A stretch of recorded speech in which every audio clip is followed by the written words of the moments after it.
Feud. Kasama ko ngayon si Vicky ng Team David. Sisikapin nila mag-uwi ng total cash prize na 100,000 pesos! Nasa waiting area si David sa likod kaya hindi niya tayo naririnig. Vicky, it's time for Fast Money Game. Good luck. Thank you. Give me 20 seconds on the clock, please. Anong kinakain ng tao ang pwede rin kainin ng aso? Go. Kanin. Fill in the blank. Isang kutsarang blank. Walang laman. Saan karaniwang ginaganap ang family reunion? Sa bahay. Bakit may taong hindi kumakain ng bagoong? Allergic sa hipon. Anong oras ang siksikan sa mall? 7 p.m. Let's go, Biggie. Tignan natin kung ilan ang nakuha mo. Anong kinakain ng tao na pwede rin kainin ng aso? Sabi mo, kanin. Ang sabi ng survey ay... Yes. Very good, very good. Fill in the blank. Isang kutsarang blank. Sabi mo, isang kutsarang walang laman. Come on, sir. Makata ka pala, pare ko. Ang sabi ng survey ay... Wala rin. Wala rin laman. Wala rin. Saan karaniwang ginaganap ang family reunion? Sabi mo, sa bahay. Sabi ng survey ay... Wow! Bakit may mga taong hindi kumakain ng bagoong? Kasi allergic sa hipon. Survey says. Boom! Pwede na. Ano oras siksikan sa mall? Sabi mo 7 p.m. Survey says. Yes, 103. Thank you so much. 97 to go. Let's welcome back David. Kalate. David. Ito na. Good news, si Biggie nakakuha ng 103. Ibig sabihin, 97 na lang. Okay. Sisiw na sisiw sa'yo yan. Okay? At this point, makikita po ng viewers sa bahay ang sagot ni Biggie. Give me 25 seconds on the clock. Good luck, David.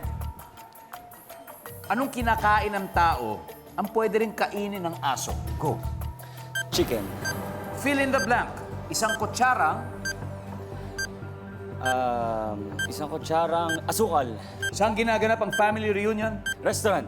Bakit may mga taong hindi kumakain ng bago? Kasi masyadong maalat. Anong oras siksikan sa mall? 6 p.m. Let's go, David. 97 points. Ano kaya mangyayari dito?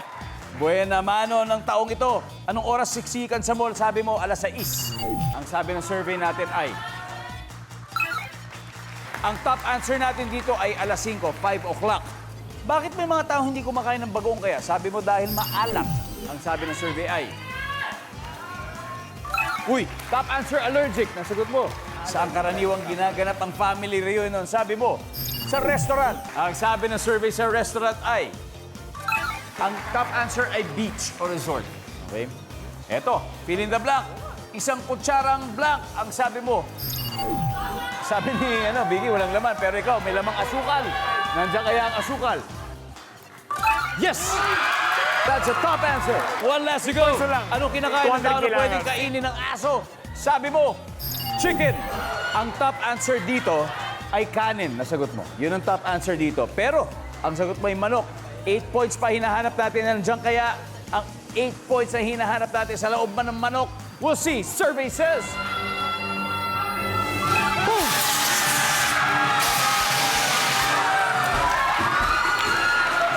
Congratulations, Team David. Congratulations. You have won a total of 200,000 pesos. David, ano masasabi mo? 200,000 na panalunan nyo. Nako. Pag-usapan na namin, kakain kami. Mamaya. And of course, Barbie, sasama ba kayo sa kainan? Sasama mo ba ako? Aba, siyempre. Kasama sila, paano yun? Iwalay kami. Ay, Ibang table. David, sino ang tatanggap ng 20,000 pesos sa charity? Ang GMA Kapuso Foundation. JMake Apuso Foundation. Ang winning spoon nila na 20,000 pesos ay mapupunta po sa inyo. Barbie, maraming salamat. Sana'y nag-enjoy kayo. yes, sobra po. We had so much fun. Thank you po, thank you po. sa nanay ko. Naman. Mommy Ami!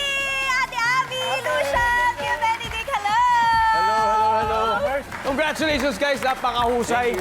And maraming salamat, Pilipinas. Ako po si Ding Dong Dantes. Araw-araw na maghahatid ng saya at papremyo. Kaya makihula at panalo dito sa Family Feud.